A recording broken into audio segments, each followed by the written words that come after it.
இப்போது புதிய அறிமுகம் ஆச்சி ஹோட்டல் சாம்பார் மற்றும் ஆச்சி இடிச்ச சாம்பார் 50 கிராம் ரூபாய் 20 மட்டுமே. திருச்சி மாவட்டம் ஸ்ரீரங்கம் பகுதியில் அரசு உதவி பெறும் ஆண்கள் மேல்நிலைப் பள்ளி உள்ளது. இப்பள்ளியில் 1300க்கும் மேற்பட்ட மாணவர்கள் படித்து வருகின்றனர். இந்நிலையில் ஜூலை 29ஆம் தேதி அன்று மாலை 4 மணி அளவில் 12ஆம் வகுப்பு படிக்கும் கணக்கு பதிவியல் பிரிவு மாணவர்களுக்கும் அறிவியல் பிரிவு மாணவர்களுக்கும் இடையே மோதல் ஏற்பட்டுள்ளது. இதனை அறிந்த ஆசிரியர் சிவகுமார் மாணவர்களை தடுத்து நிறுத்த முயன்றுள்ளார். அப்போது அறிவியல் பிரிவு மாணவன் ஒருவன் தான் வைத்திருந்த கத்தியால் ஆசிரியர் சிவகுமாரையும் அன்புமணி என்கிற மாணவனையும் வெட்டியதாக கூறப்படுகிறது.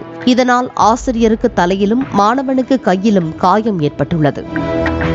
காயமடைந்த இருவரும் மருத்துவமனையில் சிகிச்சைக்காக அனுமதிக்கப்பட்டுள்ளனர். கத்தியால் வெட்டிய மாணவன் பள்ளிக்கு முகமூடி அணிந்து வந்ததாகவும் சிறிய கத்தியை பேண்டில் வைத்திருந்ததாகவும் ஆசிரியர் தெரிவித்துள்ளார். அன்யூனிஃபார்ம்ல மாஸ்க் வேற போட்டிருந்தான். போட்டுட்டு அதெல்லாம் எல்லாம் ஹெட் மாஸ்டருக்கு நீட்டா தெரியும். இந்த சம்பவம் குறித்து போலீசார் வழக்கு பதிவு செய்து விசாரணை மேற்கொண்டு வருகின்றனர். பள்ளியில் மாணவரே ஆசிரியரை கத்தியால் வெட்டிய சம்பவம் அப்பகுதியில் பரபரப்பை ஏற்படுத்தியுள்ளது. இப்போது புதிய அறிமுகம் ஆச்சி ஹோட்டல் சாம்பார் மற்றும் ஆச்சி இடிச்ச சாம்பார் 50 கிராம் ரூபாய் 20 மட்டுமே.